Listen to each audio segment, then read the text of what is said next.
and also people from all over the country. So at the end, we'll open it up for questions, comments, and we might also just ask people to kind of go around and say where you're clocking in from, so we can get an idea of kind of who's listening and how far the reach is here. So first of all, just welcome. I'm Danielle Fox. I'm one of the two owners, along with Shelley Berry of SLATE Contemporary Gallery. We're a contemporary gallery here in Oakland, California. We're on 25th Street between Telegraph and Broadway. For those of you who might live in the Bay Area but not have visited us yet, please do. We are currently just kind of still after the year in COVID. Right now, we're only open to the public, like, without an appointment on Saturdays from 12 to 5, but we're here. There's pretty much someone at the gallery almost every day except for Sunday. And we love taking appointments. And it's actually better to have an appointment because you're going to get a tour of the show and undivided attention of one of our staff and consultants who work here. So I'd like to encourage everyone to make appointments. If you go onto our website, there's a link to Calendly where you can just pick a time and book it through the computer, or you can email us at info@slateart.net, set something up, or reach out if you're already in touch with one of us directly. Just email any of us. We're more than happy to set up an appointment. We really want people to come see the show, and it will be up for 2 months, and hopefully in the course of those 2 months, we might be able to add some more public open hours too. So just keep an eye on the website. This evening, I want to hand over to introduce Virginia Van Dyne, who is our gallery manager and also our exhibition curator. And she's done a fantastic job working with Holly to put together this exhibition, including, I think, the biggest, close to the biggest piece of art we've ever had in this space. Yeah.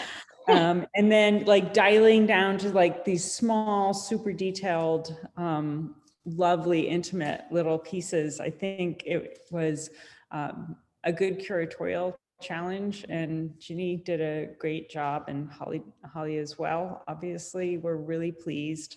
We're pleased with the turnout, and the show's already gotten a lot of attention. Holly's gotten a few call outs and interviews on blogs and in press, and a feature on Juxtapose. And we already had several appointments this afternoon with people who are interested in acquiring work. So we're really excited the way that we're getting some really good lift off here. So for the framework for the evening, I'm going to hand to Ginny. She's going to introduce Holly. Holly's going to bring up a slideshow that she's put together, which will have a few installation photos of the show, but mostly because the work is so detailed, looking at it from a distance in a room doesn't always make a lot of sense. So there's a lot of like detail shots and images of specific works. She'll talk us through some of her different bodies of work, her process, some of her inspiration. And then at the end, we'll open it up for questions to Holly. And at that point, feel free to unmute yourself. If you have questions, but you feel shy about asking, feel free to put them in the chat, and Ginny and I will keep an eye on that, and we can ask the questions for you as well. So over to you, Ginny. Okay, thanks. I just wanted to do a quick introduction for Holly. If you're not already familiar with Holly, she earned her MFA in New Genres from the San Francisco Art Institute, and she still works out of San Francisco today. Her studio practice can be most readily described as interdisciplinary. There's a lot of work that is drawing based. She utilizes line, shape, and pattern as sort of a jumping off point to create immersive environments. And in the case of her sculptural installations, the immersion is quite literal, where you can really move around them and get a sense of the depth. And of course, the large installation that we have at the gallery, you can really circle all sides of that piece. With Holly's smaller scale two-dimensional works, the world she creates are on an almost kind of microcosmic scale, made by layering intricate line work, textures, and patterning. And Holly has been working so hard and diligently for all of the pieces for this exhibition, and has a lot of wonderful things to say about them, providing context for all these unique bodies of work. So I will hand it over to Holly. So I'm going to share my screen. If folks could let me know if they see, I think it looks like this is working. Yes. Yep, looks good. Okay, great. First of all, I want to thank everyone so much today for joining this talk. I'm so grateful for your time, and I'd like to give a talk just to kind of highlight some of the things I've been up to, and of course, to really go in depth about the show. The first piece I'm going to talk about is Spiral Dance. Now, this is an installation that I did. It's a part of SLATE's inventory of offerings. And I figured, even though it's not in the show, I should tell you about this work because it is a predecessor to the large installation in the show now. This is me working on Spiral Dance, and I'd like to share some work in progress shots so that you can just see a sense of my process. So this Spiral Dance was initially designed for the Wisconsin Museum of Quilts and Fiber Arts. It is up there now through, I believe, April 24th. This is an install shot at the museum. And the piece is about 12 feet wide and about 9 feet high. It's colored pencil and graphite. Actually, I believe this piece is purely colored pencil with individual modules of drawn on both sides and then sewn together with a sewing machine. And it's all done by hand. And the beautiful thing about drafting film is that it has this luminous quality when you backlight it. And so this was created for that space. And Spiral Dance is basically a neo-paganistic ritual to draw down the moon. And you're going to notice a lot of the use of goddess and mythology in my work, because all of my work really is about healing and about celebrating our bodies exactly as they are. So finding acceptance in ourselves. This is another piece, also part of SLATE's inventory, called She. It is a piece, this is me working on it. This piece is about 14 feet wide, about 6 feet deep, and about 8 feet high. It's a big piece. It was initially designed to be exhibited at the University of Colorado. It's at Fort Collins, but that show was delayed until around 2023 due to COVID. And this is the installation in my studio. It is colored pencil on drafting film. And at this point, I started to layer this. I started to do a lot more intricate cut work. So this was all done with an X-Acto blade. All of my installation work is drawn on both sides so that the color is very rich and dimensional. I was really interested in the notion of layering, and She is really a metaphor for everything that we are before gender defines us, before gender limits us. And She is this amalgamation of past and present, and it's a piece about strength and self-possession. So I really enjoyed making this piece. I was studying a lot about Greek mythology at the time. And then, of course, here is the show now at SLATE Contemporary. This is an install shot of the work. You will see the large phoenix, which is well, I guess it's hard not to miss it. It's 11 feet high and 11 feet wide. It's graphite on drafting film, and we will go into each one of these in more detail. You'll see the little grouping here on the side here. This is Juliet of the Spirits, and I'll be talking about that work as well as Persephone there. So without further ado, this is another install shot of a series called Aurora. This painting is, it's basically a smoke painting with graphite on paper. It's about 4 by 4 feet. This is another piece in the series Aurora, and it's 4 by 5 feet. So that's another gallery view there. And then there's some pieces that I made with drafting film that were assemblages that are just kind of pure on either directly on the wall or on wood or paper grounds. And you can see this piece here and this piece in the hallway. So we'll be touching more detail on each of these, but this is just to kind of give you a layout. And then again, this is the grouping for you there. I should back up by saying that the entire show, all of the works on paper are framed in light maple wood, and with UV plexi, they're all mounted on 100% rag board. So it's we use pretty archival materials, given the work paper needs to be in a happy home. So the first series, and this is one of the earliest, and I should emphasize that all the work that I'm showing you today was made during the shelter-in-place orders. So the works in the show start from around April or May of 2020.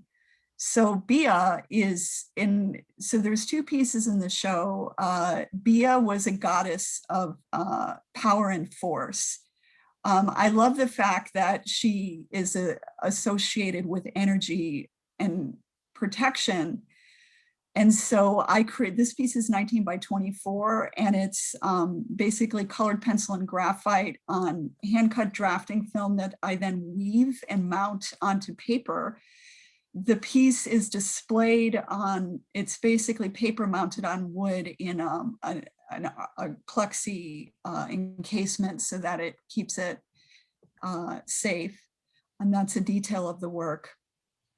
And this is the second piece in the series. This was created before my large installation Phoenix, and I see it kind of as like an indicator or a sort of precursor to it. It's black colored pencil, white colored pencil, some paint, and a little bit of graphite. Again, 19 by 24, mounted on wood, paper mounted on wood in a plexi encasement. So both of these works are in the show. They're more intimate.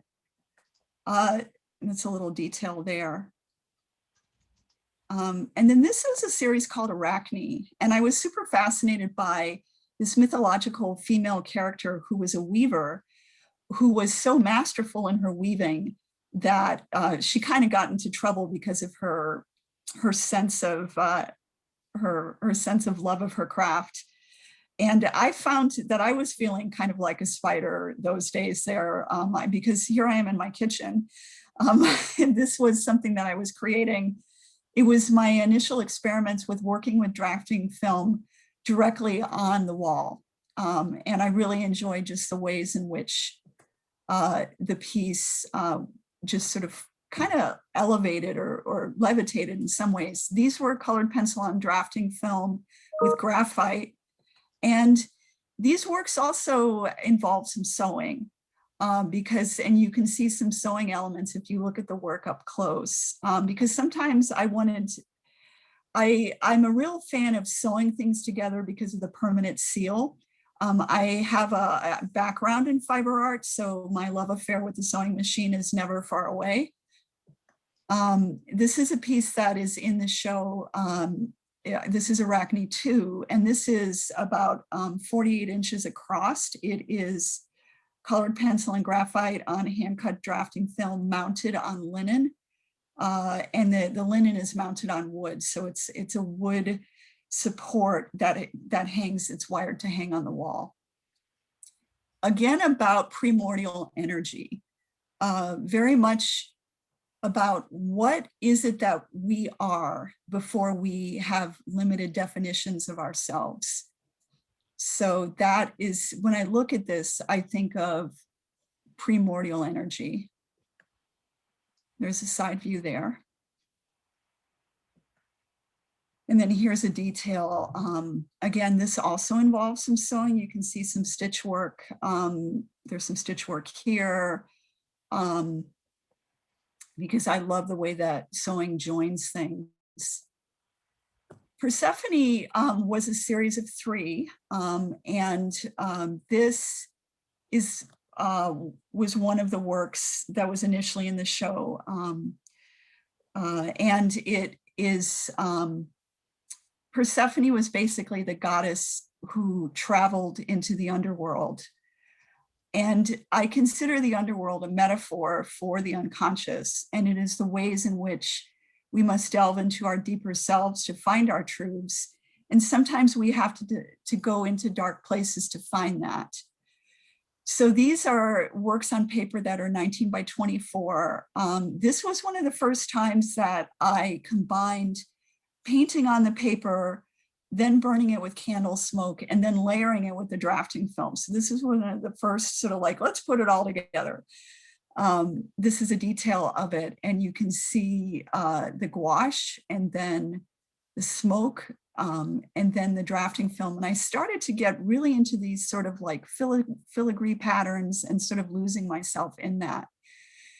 This is one of the pieces that you see on the wall there. And again, it's candle smoke, paint. I got really into the hand cut drafting film, and a lot of that sort of swirling quality is the drafting film laid upon it. I see these works very much as archaeological. This is a detail image of it. It's like you have to go through it to find it. You have to go into the depths. And so these works I think of as looking deeply into a pond, looking very deep, and the water is clear and you can see down and you can see deeply. So this is another one. I think I was really into coral here. I really love aquatic things. I love things that are biomorphic. That's a detail of some of the painted section.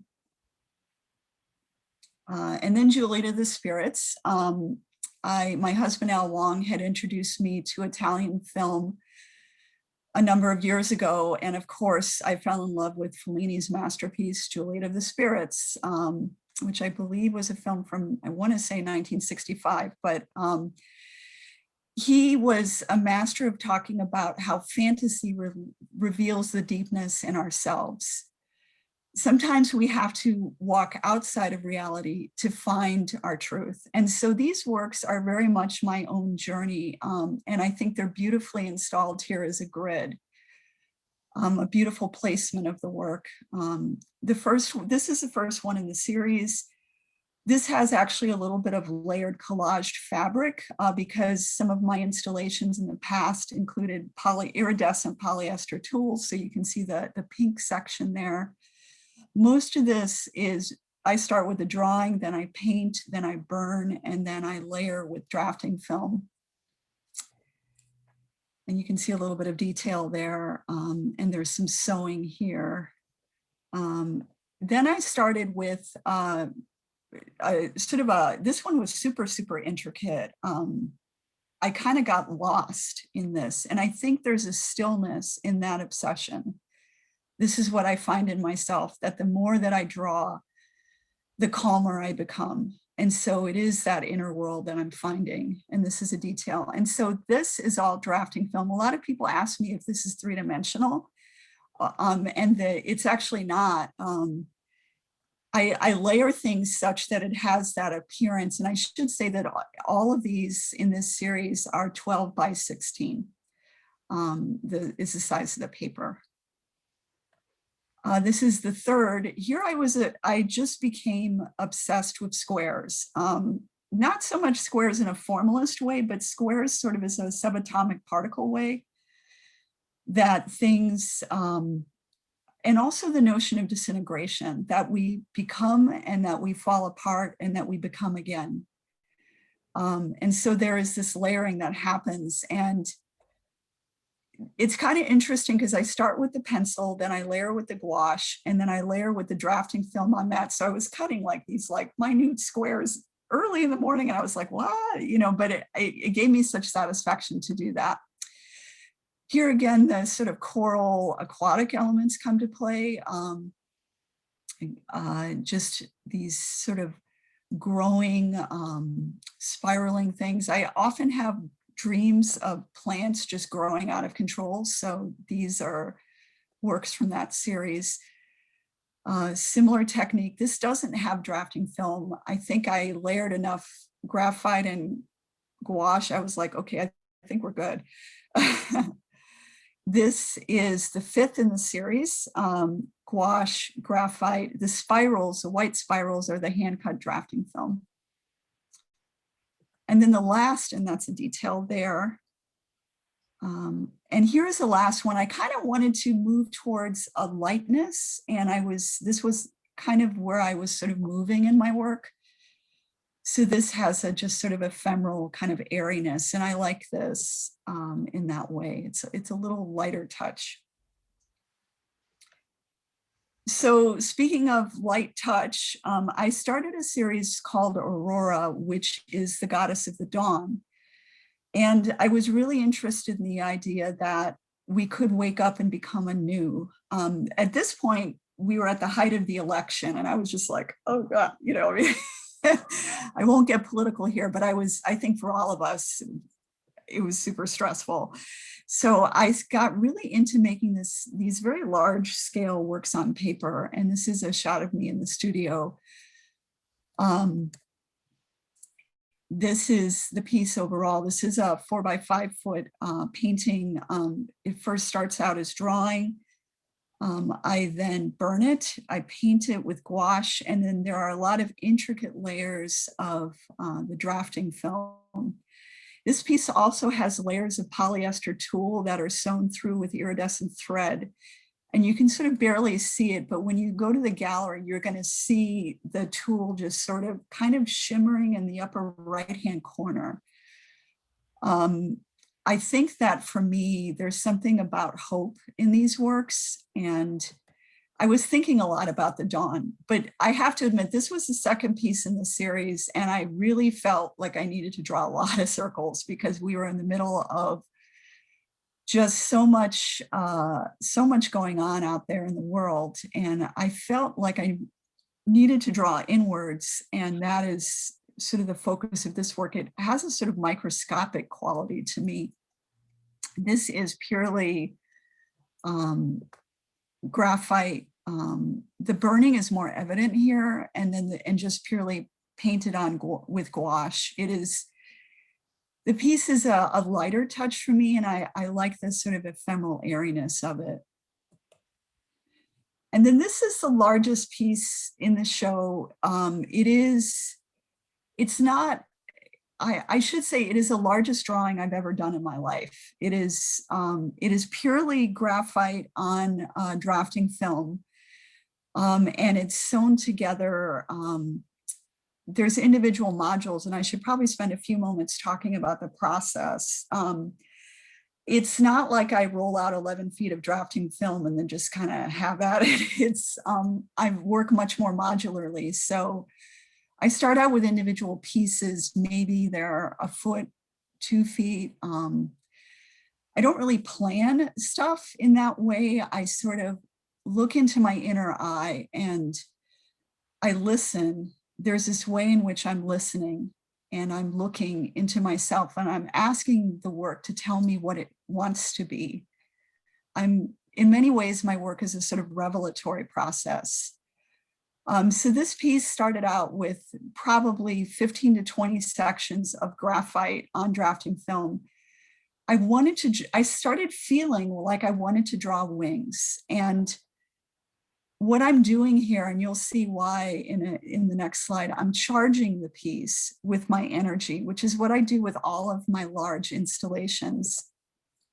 This is me working on the piece on the floor in my home, because it got so big that I couldn't suspend it anymore because it was 11 feet and the highest ceiling in my house is 9. So at some point I had to stretch it out on the floor.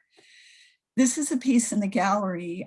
You can walk all the way around it. It is drawn on both sides.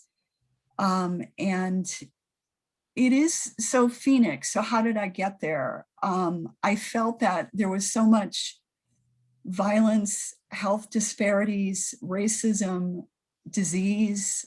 And I looked at the society and I looked at my own life and I said, how can I reinvent? Can I rebuild? Can we rebuild? And so this work is an affirmation that yes, we can rebuild.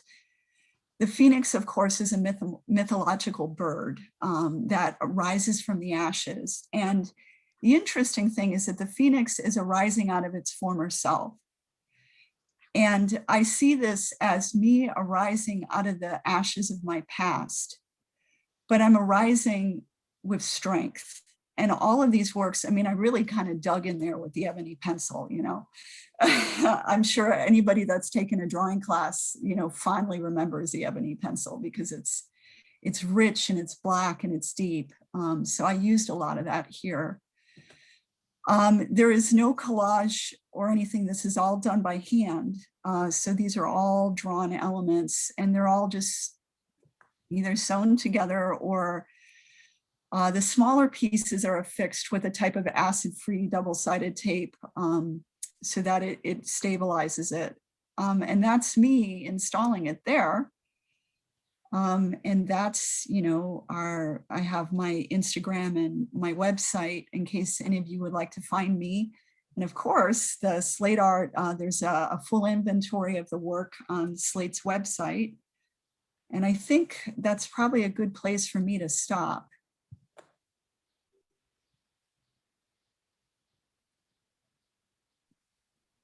Great, thank you, Holly.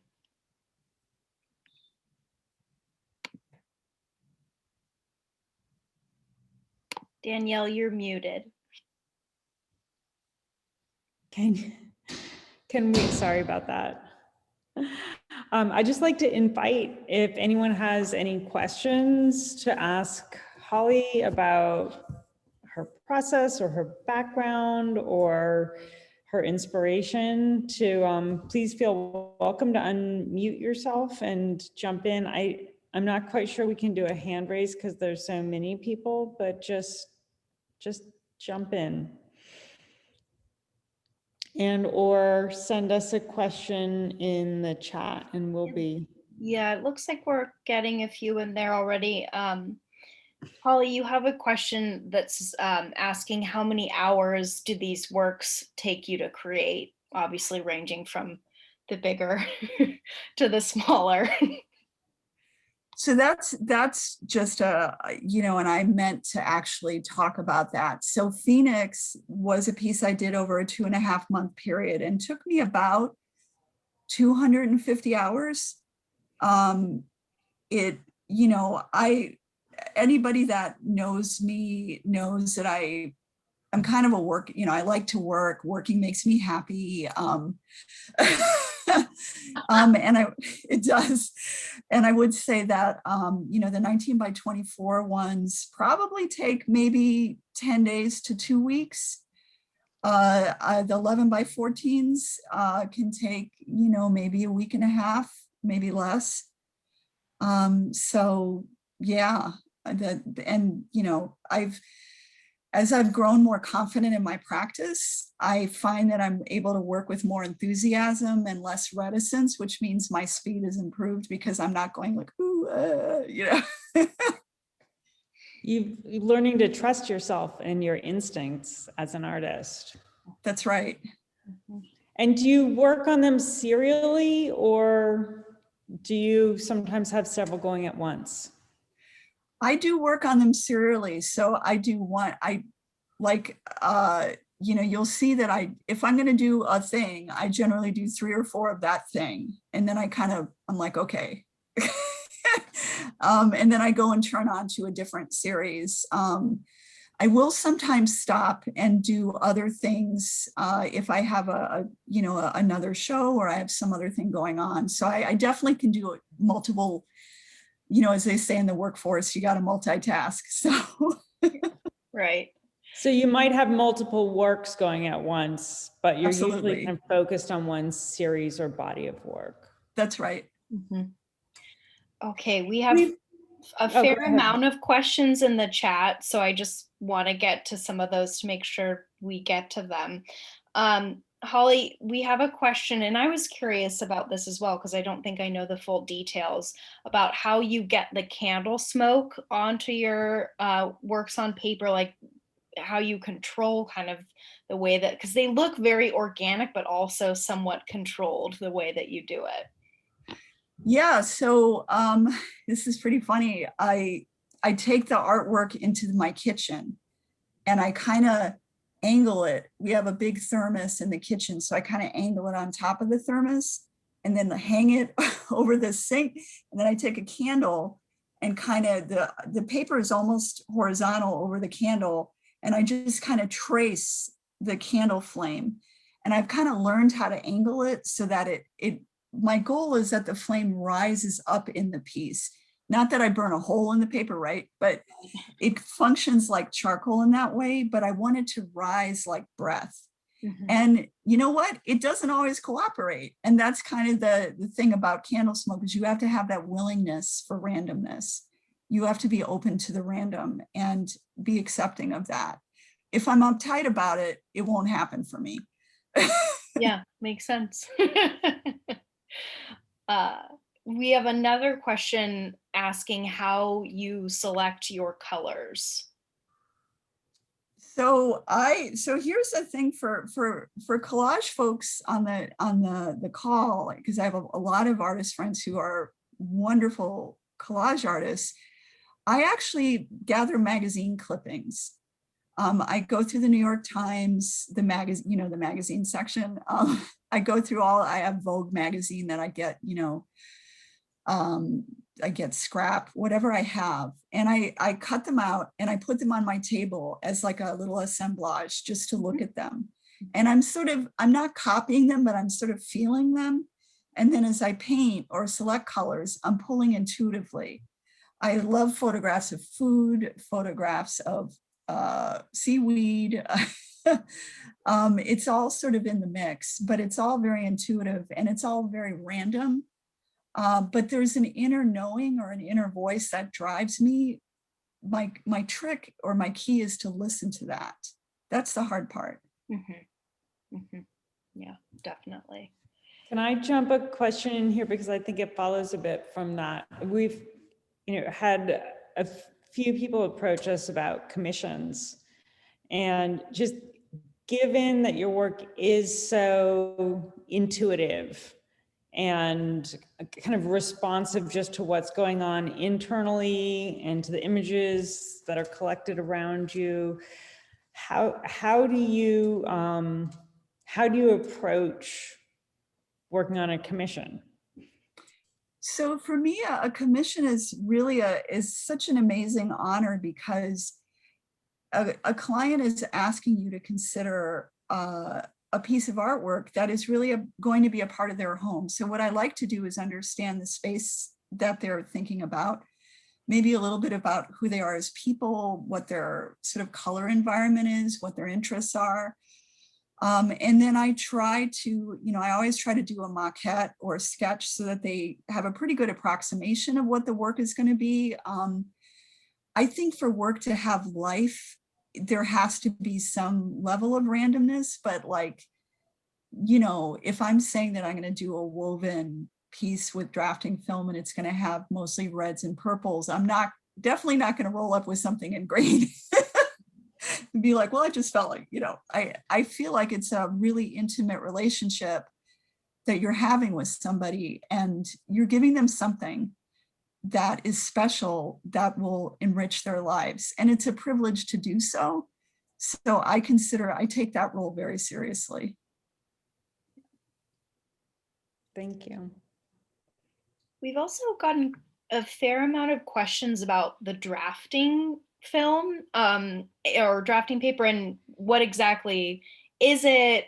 Why did you gravitate towards that medium? And then how you're able to control like the graphite, and sort of porous materials like that on the film without it smudging and everything. Yeah, so I have to give my husband Al Wong credit. He introduced me to drafting film. If everybody remembers, flax used to be on, I want to say it was on Van Ness or something. It was like, no, it was on Market, I think. Now it's I a think. few blocks from SLATE.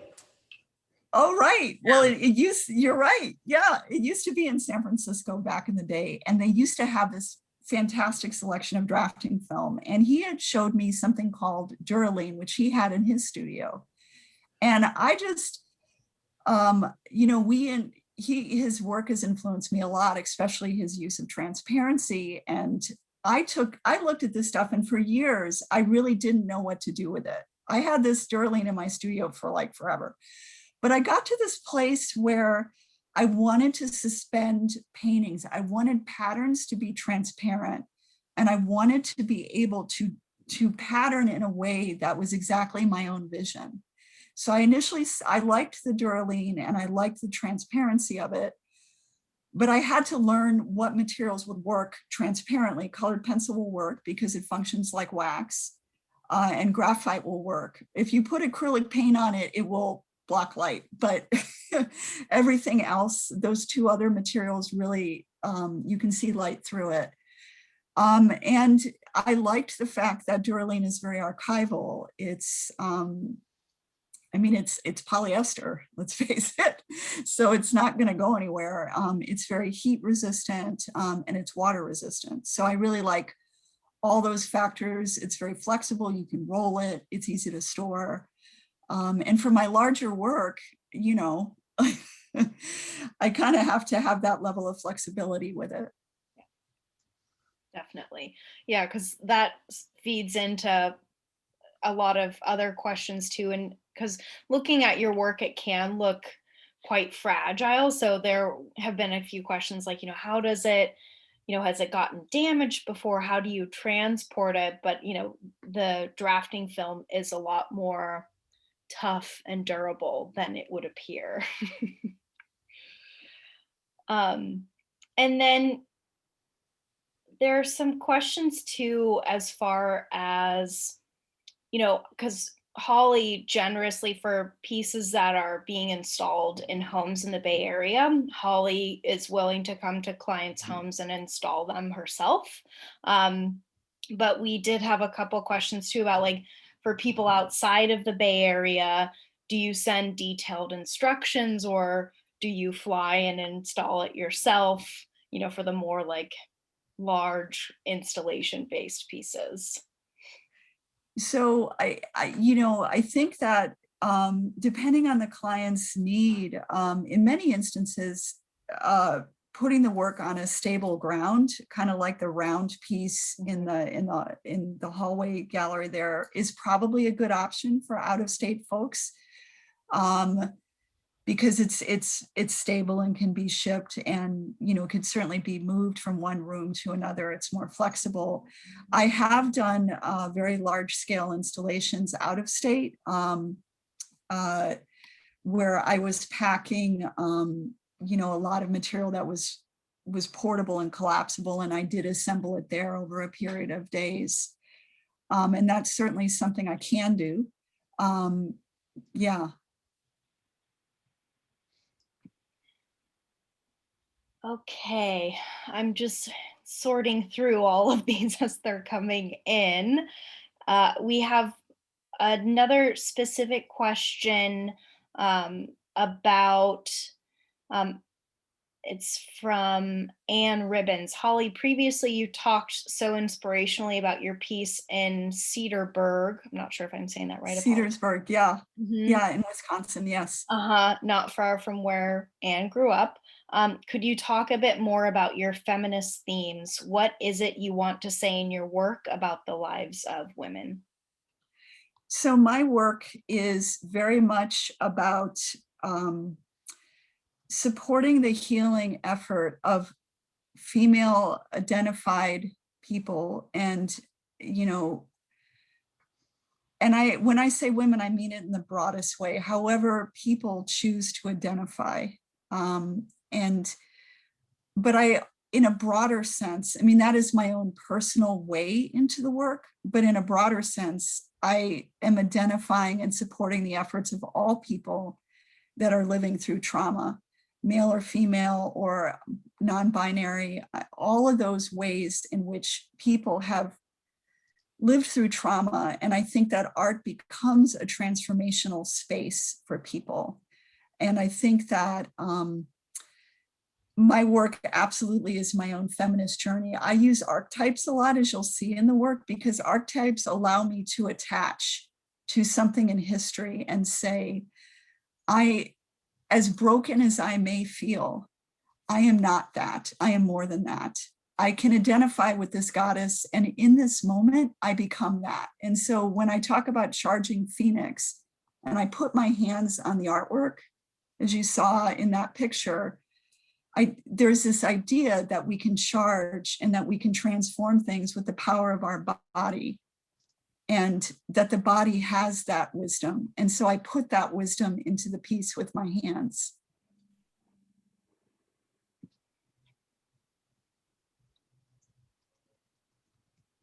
Someone asks if you could talk about how you became interested in mythological characters in your work. So I thought that kind of segued. Yeah.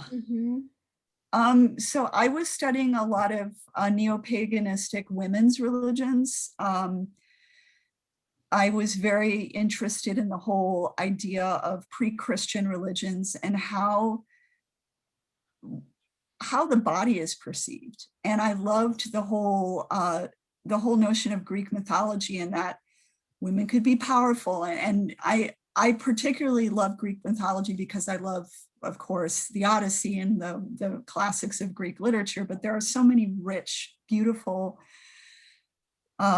just incredible mythology, especially Taoist immortals. You know, I've drawn richly from my husband's tradition of Taoist storytelling. I mean, this stuff is beautiful.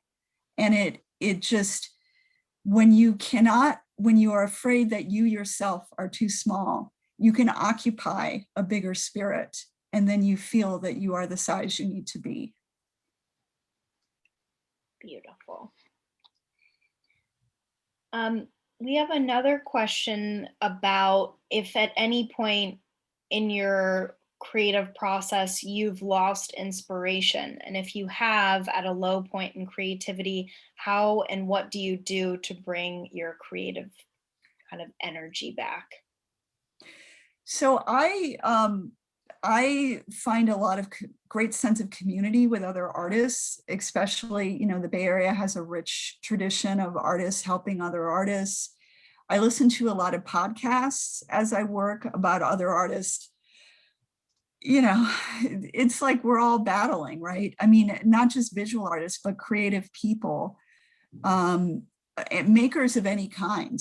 You know, there's always these moments of self-doubt where you're like, what is, like, who even cares? You know, like, you know, and you can kind of do this sort of Debbie Downer stuff. And then you have to, like, your friend has to pull you aside and be like, no, you just have to get, I forget who said this, but when you make the work, it creates more work.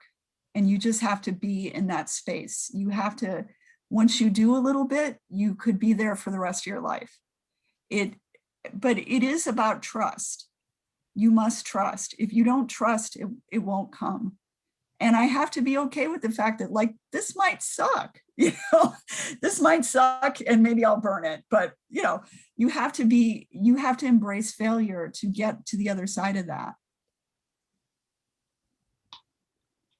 Agreed. Okay.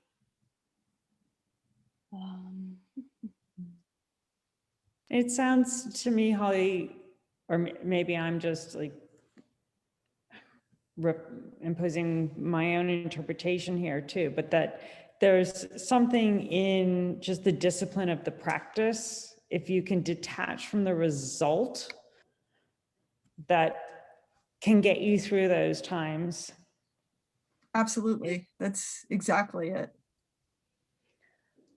And I know that, you also have another job and you get up at crazy hours every morning and just do your work. And I think it's really impressive to see your dedication and your discipline, but also, because you just get up and keep making, and eventually, something magnificent is going to accumulate out of it. At least you do it. Definitely. I So, think, any other questions? yeah, I think I got most of them, but anyone who has lingering questions, you're welcome to unmute yourself or pop a few more into the chat. I'd like to, Holly, maybe you can help me figure out my question. I'm interested, I've seen so much of your work over the years and many places, and the dimensionality of your work is always what strikes me. And I've seen less of your two-dimensional work, I think, than I've seen of your installations and your hanging work. But I get the same sense as I'm looking at the screen here of the dimensionality of your two-dimensional work also, which really doesn't seem two-dimensional at all. And as I think about that and think about things I've heard you say, it strikes me that this sense of space and volume and dimension is not just artistic, but maybe psychological, emotional, philosophical somehow. I wonder if you could talk about spaciousness or something. I'm not quite sure what I'm asking you. Yeah, and Ron, thank you so much for joining. Ron actually saw my very first installations in Vermont over like 4 years ago. That was a great he was so kind to come. I was working with, at the time I was working with fruit, the bags that come with oranges, the red. I was sewing like hundreds of bags of this stuff, netting and stretching it on walls, whatever. But I think that for me, as I grew in confidence in my practice, I felt like I needed to go deeper. And so I felt like I wanted my work to exist in many different spaces. When it's two-dimensional on a sheet of paper, I wanted to feel like it's three-dimensional, because I feel like none of us are flat, right? Our perception of history or our perception of memory is fractaled. It depends on who you're talking to and how we recall history and what we think of as memory. There is no absolute memory. And so there is always this layer of doubt in the work. And so as you look into the work, that's why I use so many layers and dimensionality, because I want to make sure that I'm trying to delve deeply to try to find some truth. That's absolutely fascinating. Thank you. And just on that kind of that sense of space and depth, it's something that I really enjoy about your work, Holly, is that even the really small ones, they draw you in with the detail. Like you really want to get in and engage. And then suddenly you're in there and it becomes this whole universe that kind of just opens up around you. And it almost doesn't matter if they're small or big, they have the same effect, like pulling you in and then just opening up. If I might comment on that, that's the experience I had when I saw Holly's work in the last 2 or 3 years. They were the most memorable pieces to me were hanging pieces in which you could walk around inside the work. And what you're saying right now about that feeling of the innerness of being inside the work is exactly the physical experience I've had in so many of her pieces. It's really great. There was a question also in the chat about Phoenix, which is behind me, and it being drawn on both sides, and how 2D or 3D is it? And I'm not going to get up and walk around because I think it's going to be a little distracting, but we will get some video hopefully posted in the next few days on our Instagram account, or just come in. It is actually a fairly two-dimensional flat surface that she has drawn on both sides, but you can walk around it. So it's suspended in the middle of the room. Some of her other installations that she showed at the beginning were, had a lot more literal space inside them. This one really is a sheet. It really is a drawing, and it's actually fairly flat, but the shape and all of the chiaroscuro that she's used in the drawing creates more of an illusion of three-dimensionality. And yet it exists in the space because it's not on a wall. You don't relate to it as a two-dimensional object. It is an object in the space, and you relate to it with your body as you move around it. And to say Phoenix was designed specifically for that spot on the slate, the back wall. And I made it flat because I was thinking about how people move around in slate and how they work in slate. And so I wanted to be mindful of how the space is used. So if I was going to like put like some big sculpture in the middle, you know, I mean, it was so I wanted to be sort of respectful about the flow of traffic, which is why I made this particular piece, you know, a hanging singular unit. When you get up close to the piece, the layers of the drawings sometimes will give the illusion that it's going back into three-dimensional space, because you can see a layer of drawing on another layer of drawing. And the gallery is, they had a team of folks that backlit the back wall so that it bounces the light forward into the piece. And it gives it that quality too. Yeah, and it's, I mean, your considerations for the space really come out too in the way that it's hung from our ceiling in the gallery, and we have a skylight.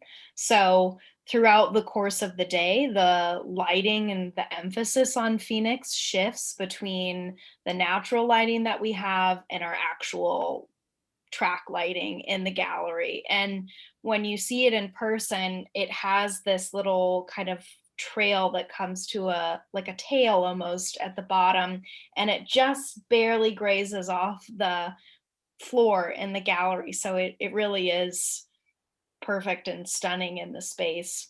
And everyone should come and see it in person. And I know there was a question about our hours, and so we're open to the public on Saturdays from 12 to 5 p.m. So you can come in anytime on Saturdays. And then, like Danielle said at the beginning, we are always happy to schedule appointments for you to come and view the show during the week. There's always someone who's either there already or happy to come in and open up for you. So you can reach out to us on our website and schedule that through our Calendly link, or you can email us at info@slateart.net. And we're happy to show you the show. It's really a beautiful, beautiful show. We're very happy with it. Saturday is a nice day to come. I'll just mention if you're in the area, because the other exhibition spaces and artist studios on 25th Street are all open on Saturday afternoon too. The beer garden across the street is open. As the weather's getting nicer, it's turning, you know, into a nice weekend street scene. So you can make a little more of an afternoon of it, and you don't need to make an appointment on Saturday. But as we said, we're here almost every day anyway, and the whole reason we do all of this is to mount exhibitions with the goal of them being seen. So please come see. I think someone's asking here, how long will the show be up? And it'll be up through May 29th, yes? Mm-hmm. Correct. Which is this Saturday of Memorial Day weekend. I saw one other question in the chat about these large installations and whether I have sent them to be installed by other people. So the Wisconsin Museum of Quilts and Fiber Arts, that piece, I could not go there due to COVID at the time. So I created a huge 12-foot template. I outlined the piece on the template. I did a video with the instructions of how to install it. I labeled everything and and these people are amazing and they installed it perfectly, mostly because they're awesome. But I did, yes, stuff has been installed by other people besides me.